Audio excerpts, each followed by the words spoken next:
Taong 1872. Sa gitna ng pamumuno ng mga Kastila, isang lihim na samahan ang itinatag ni Andres Bonifacio, ang Katipunan. Ang layunin, kalayaan para sa inang bayan. Kapatid, ang Katipunan ay lumalawak. Ang ating mitiin na kalayaan para sa ating bayan ay abot kamay na. Supremo, narito ang ating mga bagong kasapi. Sila ay handa na sa anumang hamon. Hindi na sapat ang pagtitiis. Panahon na upang lumaban. Kung gayon, magpanata tayo, buhay man ang ialay sa ating bayan.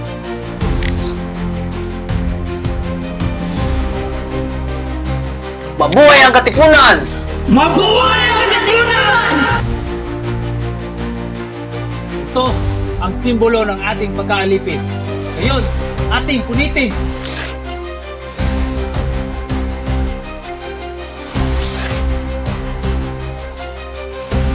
Buhay ang kalayaan!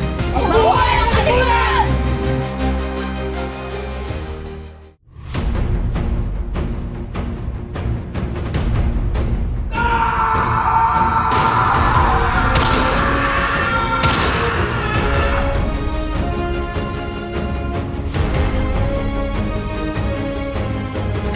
Mga kasama, tayo muna iuurong.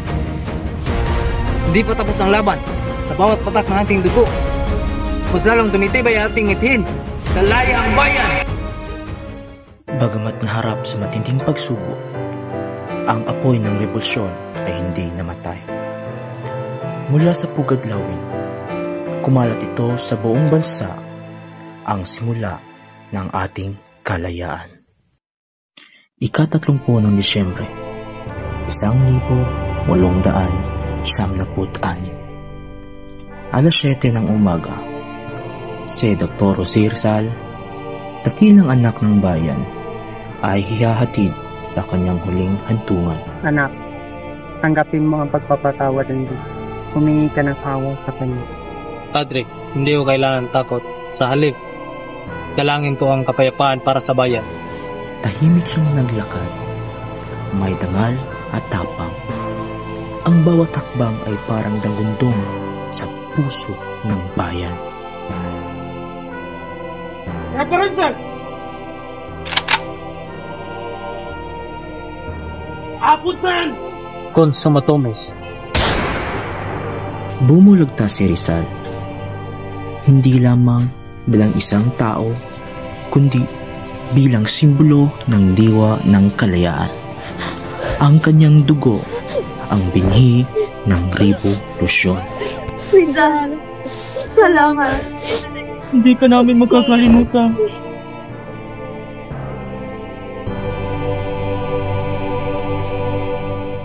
Sa gitna ng matinding digmaan, isinulong ang kasunduan sa biak na bato. Isang pansamantalang kapayapaan kapalit ng pagkatapon ni General Emilio Aguinaldo at ilang lider revolusyonaryo. General Aguinaldo, inaalok ng gobernador, General, ang halagang 800,000 piso kapalit ang inyong pagtigil sa himikal at pag-alis patungong Hong Kong. Kapayapaan ang layunin natin, ngunit hindi ito ang wakas ng ating pakikibakan. Ang ating pag-alis ay paghahanda lamang para sa mas matibay na pagbabalik. Senor Aguinaldo, this is for peace. The Spanish government will honor its promise. Bayan mo na bagong sarili. Ka-27 ng Disyembre, 1877. Sa gitna ng lungkot at pag-asa, nagpaalam si Aguinaldo sa kanyang makakasamahan at bayan upang ituloy ang laban sa ibang paraan. General, paano na kami? Maganda kami. Hindi ito ang mahas. Magbabalik ako sa mga tibay. General, huwag ninyo kami kalimutan. Ang ating bayan lagi nasa puso ko. Wala may magsikan talagang tapos hanggat may kanikala.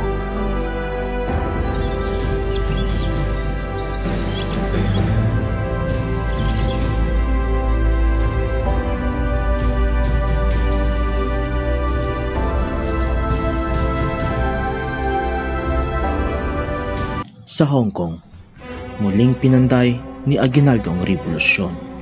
Binili niya ang mga armas mula sa pondo ng kasunduan at naganda ng pagbabalik.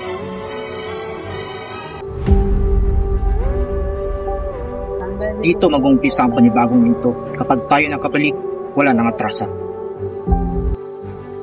Ang pagkatapon ni Aguinaldo ay hindi tanda ng pagsuko, kundi panibagong simula. Sa kanyang pagbabalik, dala niya ang alab ng pag-asa para sa kalayaan. Matapos ang kasunduang biak na bato, si Emilio Aguinaldo ay nanirahan sa Hong Kong. Ngunit sa pagbagsak ng Espanya sa Manila Bay, siya ay inanyayahang bumalik. General Aguinaldo, America welcomes your return to the Philippines. We believe your people need your leadership.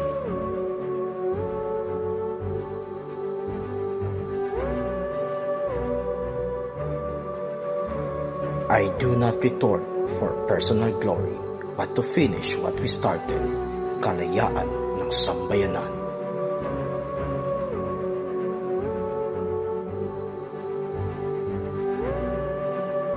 Sa tulo ng Amerika, lula ng barkong Macalog, tumulak sa Aguinaldo pabalik ng Pilipinas, Mayo 19, 1878.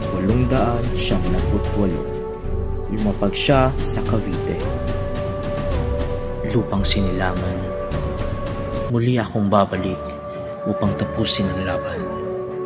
Mainit siyang sinalubong ng mga kababayan at kasamahan. Ang kanyang pagbabalik ay nagsilbing hudyat ng pagbabalik ng himagsikan. General, mabuhay kayo. Kami handa sa suporta muli. Na ngayon, isusulong natin muli ang laban! Hindi na tayo papayag muli na maging alipin! Mabuhay ang Pilipinas! Mabuhay ang Pilipinas! Ang pagbabalik ni Aguinaldo noong ika-19 ng Mayo 1878 ay naging daan sa muling pagsiklab ng revolusyon. Ilang linggo lamang matapos nito, idineklara niya ang kalayaan ng Pilipinas.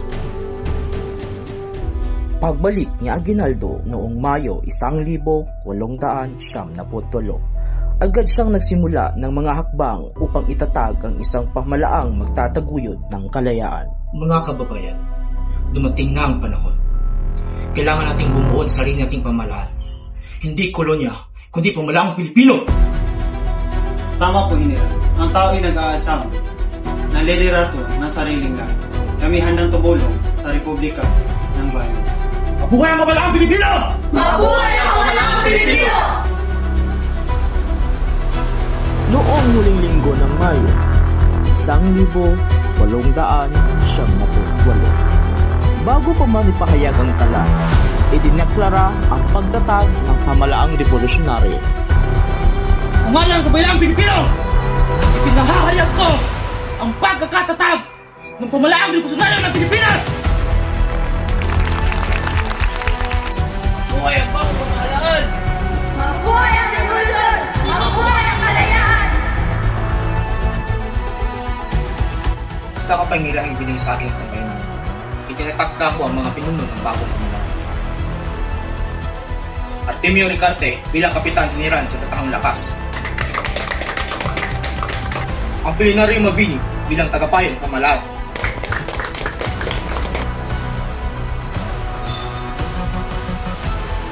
Ito ay panimulang hakbang sa pagtatag ng isang malayang republika. Ang himagsikan ay nagbunga ng pag-asa. Bago ideklara ang kalayaan sa Kawit noong Hunyo 12, 1878. Sinimulan na ni Aguinaldo ang paglikha ng sariling pamahalaan. Ito ang unang hakbang tungo sa tunay na kasarinlan. Ika-12 ng Hunyo, 1878. Sa tahanan ni Emilio Aguinaldo sa Kawit, Cavite, nagtipon ang libo-libong mamamayan upang saksihan ang isang makasaysayang pangyayari, ang pagdeklara ng kasarinlan ng Pilipinas. Mga kababayan! Matapos ang matagal na digmaan sa sakripisyo, dumating na ang araw na ating kaliyan! Tayo ay hindi nasakop din naman! Tayo malaya na!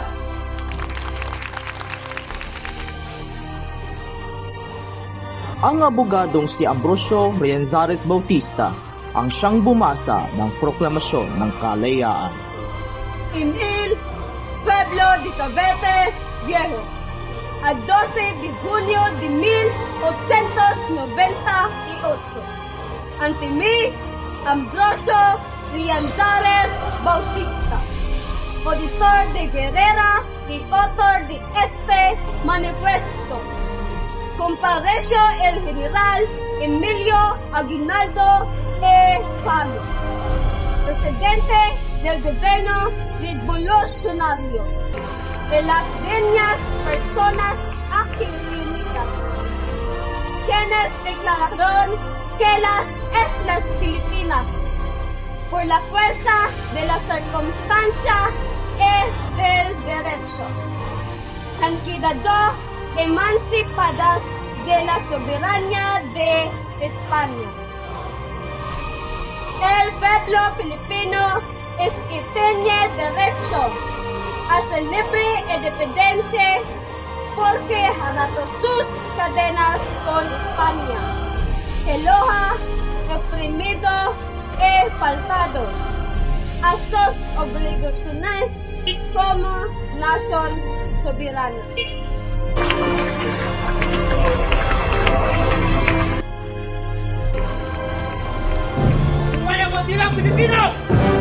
Ang pagdeklara ng kalayaan ay bunga ng tapang, pagkakaisa at pagmamahal sa bayan. Isang bagong ito ang nagsimula. Mabuhay ang Pilipinas! Mabuhay ang kalayaan!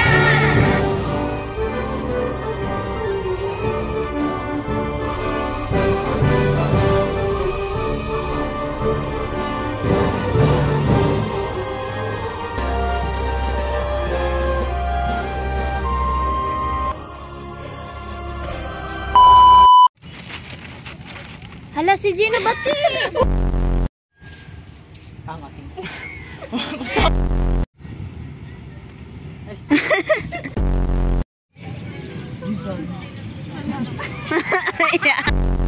Ba't ko siya? Asam straight! Hindi na!